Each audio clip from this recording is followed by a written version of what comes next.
গ্যাস্ট্রোএসোফেজিয়াল reflux disease তো acid reflux করছে, তো অ্যাসিড রিফ্লাক্স হয়ে আমাদের মুখের দাঁতের এনামেল ক্ষয়ে গিয়ে দাঁত ক্ষয় হবার সংখ্যা কতটুকু?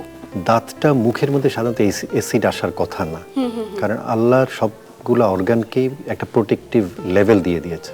তো আমার যে অ্যাসিড থাকার কথা পাকস্থলিতে, এখন সেই যদি মুখে চলে আসে এবং দাঁতের যে এনামেলটা আছে এটা তো অ্যাসিড তো যে কোনো কিছুকে ক্ষয় করতে পারে। সেটা আপনি মুখে ওরাল আলসার করতে পারে, টাঙে আলসার করতে পারে, দাঁতের মধ্যে ক্যারিজ করতে পারে। তো এটা যদি এই পর্যন্ত অ্যাসিড এসে পৌঁছায় তাহলে অবশ্যই তো তার দাঁতের ক্যারিজ করবে। তো সেই জন্য এটার তখন আমাদের ম্যানেজমেন্ট যেটা করতে হবে, আমাদের গ্যাস্ট্রোএন্টারোলজিস্ট হিসাবে আমরা আমাদের সাজেশন ঔষধ এগুলো দিব, পাশাপাশি ডেন্টাল সার্জনদের হেল্প নিতে হবে। যেই জায়গাগুলো ক্ষয় হয়েছে, ক্যারিজ হয়েছে, সেগুলো ফিলিং বা ওরা অন্য কোনো চিকিৎসা দিবে কিনা, অনেক সময় ক্যাপ লাগানো লাগতে পারে সে ক্ষয়ের পরিমাণ ভিত্তিতে।